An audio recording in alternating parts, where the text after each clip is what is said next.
मध्य प्रदेश में विधानसभा चुनाव में कांग्रेस के कई ऐसे स्टार प्रचारक हैं जिनका लगातार दौरा पूरे प्रदेश में किया जा रहा है। ऐसे ही एक स्टार प्रचारक रोशनी यादव जी हमारे साथ हैं। आप नरसिंहपुर जिले के तेंदुखेड़ा विधानसभा में आए हैं, लगातार आप कैंपेनिंग कर रहे हैं। अभी आप भाषण देते समय थोड़े से इमोशनल हो गए थे, आंखों में आंसू आ गए थे और लगातार 40-50 मिनट बोलना और पूरे प्रदेश में आप लगातार कैंपेनिंग कर रहे हैं, कैसा माहौल आपको समझ में आ रहा है? देखिए, क्या है कि पिछली बार भी इस मध्य प्रदेश की जनता ने जनमत देकर के कांग्रेस को सत्ता में बैठाया था, लेकिन भारतीय जनता पार्टी में इतना लालच आ गया है कि इनसे सत्ता की सिंहासन छूट ही नहीं रहा है। तो आज पूरे मध्य प्रदेश में मुझे लग रहा है कांग्रेस की आंधी आई हुई है और जनता ने तय कर लिया।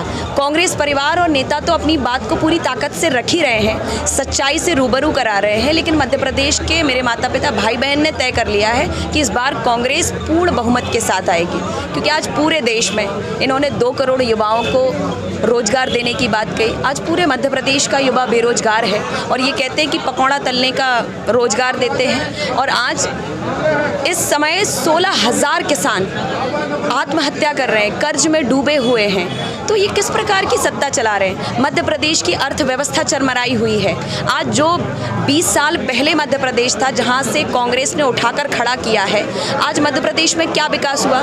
शिवराज जी कहते हैं कि मैं अमेरिका जैसी सड़कें बना रहा हूँ। मैं यही देख पा रही हूँ कि जितने विधायक जी के द्वारा सड़कें बनाएंगे उसके आगे कोई सड़कें नहीं है, कोई काम नहीं है। और इतने जिंदा दिल विधायक हैं ये कि खुद की निजी ज़मीन देकर के विद्यालय बनवाते हैं, भगवान का मंदिर बनवाते हैं। और एक भारतीय जनता पार्टी है जो राम मंदिर बनवा के पूरे देश का जिसमें चंदा लगता है और खुद कहते हैं कि राम मंदिर हमने बनवाया। भाजपा ये कह रही लाडली बहना से हम चुनाव जीत जाएंगे, लाडली बहना का बहुत ज़्यादा प्रभाव है और कमलनाथ जी का जो नेतृत्व है वो बूढ़ा हो चुका है, क्या कहेंगे इस विषय पर? देखिए, बूढ़ा तो मुझे लग रहा है आज तेंदुखेड़ा में उनका नेतृत्व दिख रहा है कि जो प्रत्याशी बनाए हैं, ये अमर्यादित शब्द तो हम नहीं बोलते, लेकिन मुझे बताया कि उनकी उम्र शायद 70 के ऊपर है। तो फिर यहाँ तेंदुखेड़ा का जो है जनता कैसे विश्वास करेगी? और का कितना प्रभाव दिखा? लाडली बहना जब नारी सम्मान 1500 रुपए की बात करते हैं कमलनाथ जी, तब उनको ये लगा कि ये तो मध्य प्रदेश में छा गई और सम्मान देने की बात करें, तब ये लाडली बहना लाए।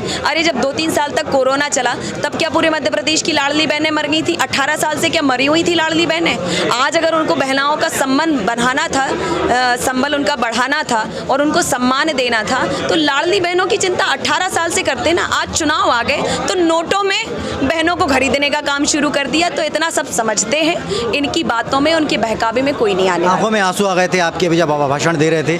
बहुत ज़्यादा लगातार कैंपेनिंग कर रहे हैं आप, भाजपा में भी थे, कांग्रेस ज्वाइन किया लेकिन टिकट नहीं मिला विधायक का। रोशनी यादव का भविष्य क्या है? देखिए, मेरा भविष्य जो भी हो, पर मध्य प्रदेश की बेटी होने के नाते मेरा ये कर्तव्य बनता है कि मैं सच्चाई की लड़ाई के साथ खड़ी हूँ। जो मेरे मध्य प्रदेश के भाई हैं आज वो बेरोजगार हैं, जिस लड़ाई से लड़ रहे हैं, तो मेरा ये कर्तव्य बनता है कि मैं उनको जगाने का काम करूँ, उनको सच्चाई का दर्पण दिखाऊँ। और जहाँ शिवराज कहते हैं कि कमलनाथ जी व्यापारी हैं या इस विधायक के हमारे संजू भाई व्यापारी हैं, तो भाई व्यापार से ही हमें रोजगार मिलता है और उनको छिंदवाड़ा मॉडल देखना चाहिए। और यहाँ तेंदुखेड़ा में भी इतने काम करवाए हैं, उन्हें वो देखना चाहिए।